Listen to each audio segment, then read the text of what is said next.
नमस्कार विद्यार्थी मित्र मैत्रिणींनो, आपलं यूट्यूब चॅनलमध्ये तुम्हा सगळ्यांचं पुन्हा एकदा स्वागत आहे.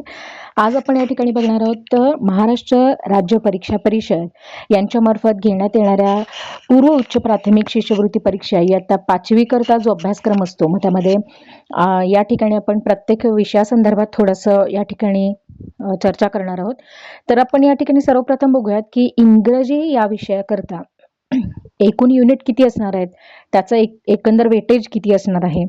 आणखीन त्या हिशोबाने मग आपण काय करणार आहोत, एक एक टॉपिक या ठिकाणी समजून घेणार आहोत. त्यामुळे चॅनलवरती जर नवीन असाल तर प्लीज चॅनलला सबस्क्राईब करायला विसरू नका आणि त्याचपर्यंत जास्तीत जास्त आपल्या मित्रमैत्रिणींपर्यंत हा व्हिडिओ शेअर करायला विसरू नका, कारण यानंतर आपण एक छोटीशी सिरीज या ठिकाणी सुरू करतोय. जर तुमची इच्छा असेल तर आपण ऑनलाईनही येऊ, लाईव्ह सुद्धा येणार आहोत या ठिकाणी, परंतु सध्या तरी रेकॉर्डेड व्हिडिओ जे आहेत ते त्याचा अभ्यास तुम्ही या ठिकाणी करायचा आहे. तर या ठिकाणी आपण बघू शकतोय की तुमच्या स्क्रीनवरती तुम्हाला दिसत असणार आहे की युनिट जे आहेत, मग लेटर्स ऑफ अल्फाबेटमध्ये सब युनिट काय काय असणार, तर त्याच्यासाठी 4% एवढं म्हणजे 4% एवढं वेटेज आहे. साधारण 4 मार्कांचं आपण गृहीत धरू शकतो किंवा 1-2 मार्कांचं या ठिकाणी आपण गृहीत धरूयात. Associated the name of the letters with its sound. आता ही नेमकी काय आहे, याच्या अंडर कोणते प्रश्न विचारले जाऊ शकतात, हे आपली सिरीज सुरू झाल्यानंतर तुम्ही कंटिन्यू असाल युट्यूबवरती. म्हणून म्हणते की एकदा सबस्क्राईब करून ठेवा, जेणेकरून तुम्हाला वेळोवेळी नोटिफिकेशन येतील. तर associate the name of the letters with it sound. Second question, letter of alphabet या क्वेश्चन अंडर विचारला जाणार आहे तो म्हणजे formation of words using given the alphabets.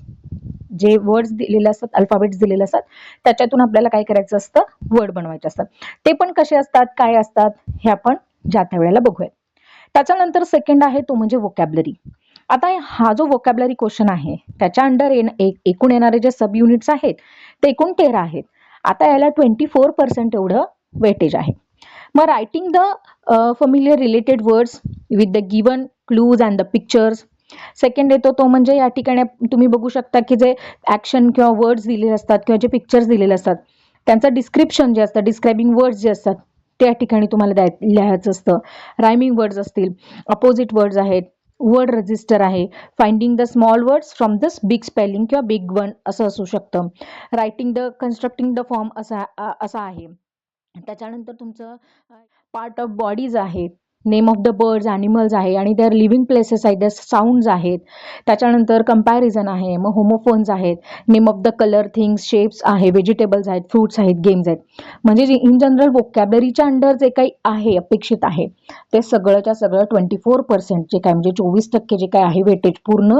जर आपण इंग्रजी हा पेपर किंवा इंग्रजी हा विषय घेतला त्याच्यामध्ये 100%पैकी जवळजवळ 24% भाग हा या वोकॅबलरीला असणार आहे. त्याच्यानंतर पंक्च्युएशन मार्क म्हणजे बघा विद्यार्थी मित्रांनो, विरामचिन्हांसाठी सुद्धा या ठिकाणी 12% वेटेज या ठिकाणी दिलेलं आहे.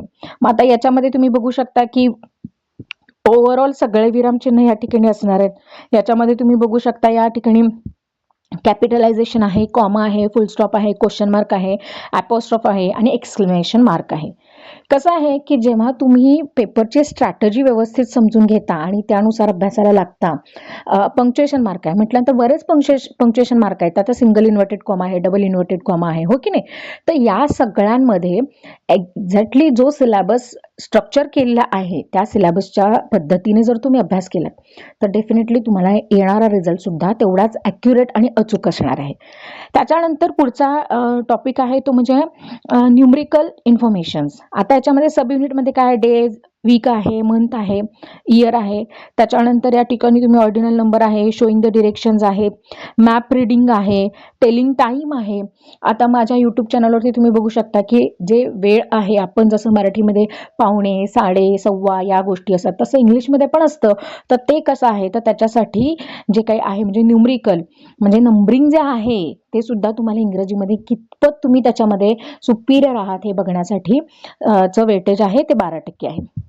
त्याच्यानंतर क्रिएटिव्ह थिंकिंगमध्ये तुम्ही बघू शकता ॲडव्हर्टाइजमेंट आहे, मोटो मेसेज आहे, सॉल्विंग पझल आहे, गिवन क्लूज आहे, सॉल्विंग द रायडल्स आहेत म्हणजे जे काही काही कोडी असतात दिलेली तर ती तुम्हाला सॉल्व करायची आहे तर त्याला 12% वेटेज आहे.